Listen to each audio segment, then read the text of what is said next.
hirap naman ang buhay, oh. Ano kayang ginawa nitong babaeng to para pagbigyan ng ganyan? Baka may nilanding opisyal, mga gwardya, o di kaya si Warden. Magaya nga, yun lang pala eh. Wala kayang papatol sa'yo. Tingnan mo nga yung itsura mo. Mahal na Reyna! Mahal na Reyna! Yuhu! Hello! Kamusta naman ho ang paglagay niyo dyan? Gusto niyo room service? Hilot! Masahe! Masahe! Gusto niyo?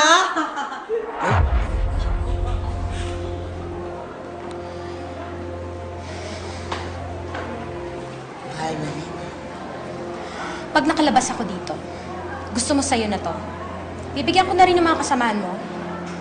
Pero pwede ba, sa ngayon, tigilan niyo muna ako. Ayoko ng gulo. Hindi rin naman ako magtatagal dito. Huwag ka nang umasa, uy! Hindi basta-basta tatakbo ang kaso mo. Tingnan mo ako. Taon na binilang ko, pero wala pa rin nangyayari. Pwes, wag mo ako itulad sa'yo. Ba't naman hindi? Eh, pare-pareho tayong kriminal dito.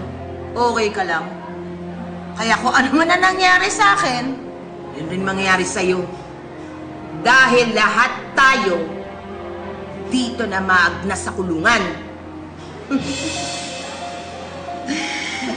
Tignan ko lang kung makatagal ka dito sa loob ng walang kakampi. At kung ganyan ka, malamang nga, makakalabas ka kagad. Hindi ka magtatagal dito. Yun nga lang, bangkay na. Hindi totoo yan! Hindi totoo yan! Hindi ako mamamatay. Makakalabas ako dito. Saka pa. Mahal na Reyna, ano po pwede namin gawin para sa inyo? Shh! Masahin niyo nga!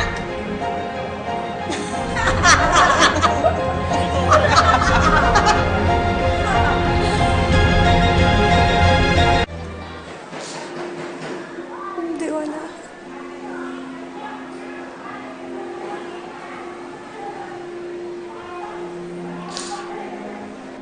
Huwag ka nang umasa, uy! Hindi basta-basta tatakbo ang kaso mo. Malamang nga, makakalabas ka kagad.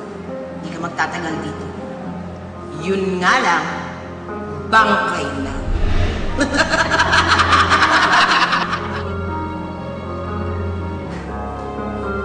Alam mo, makukulong ako. Pero makakalaya din ako, Scarlett. Hindi ka na makakalaya.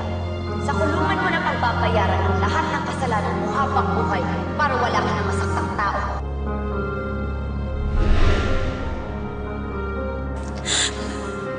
Catherine.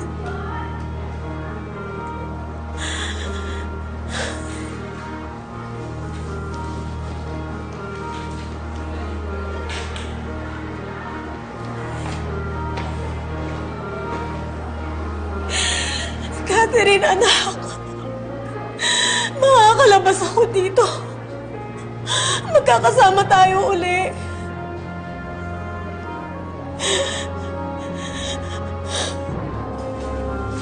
Hoy! Tumahimik ka nga! Wala kaming pakialam sa problema mo.